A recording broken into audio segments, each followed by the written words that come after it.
To encode the Bill.com API SDK, start by understanding the basics of API integration and the requirements for encoding.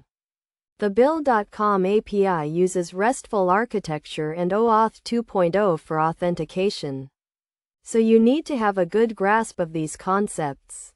First, register for a developer account on the Bill.com website and create an application to obtain your client ID and client secret. These credentials are necessary for authentication and authorization. Next, choose the programming language and library you want to use for encoding the API SDK.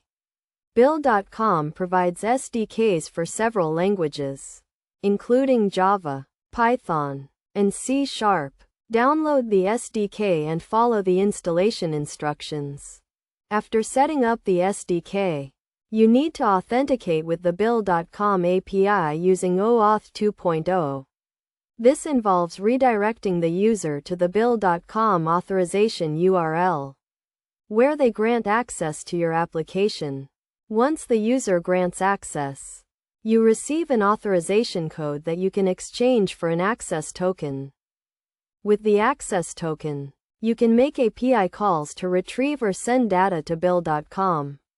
The API uses JSON data format, so you need to encode your data in JSON format before sending it. You can use libraries like Jackson or GSON to encode JSON data in your preferred programming language.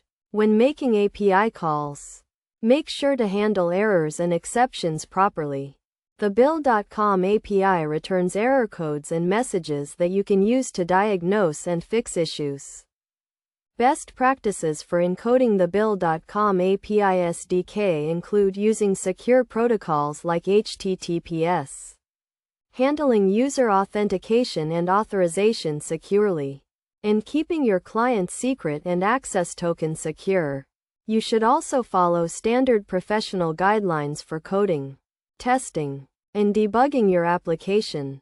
By following these steps and best practices, you can successfully encode the Bill.com API SDK and integrate it with your application.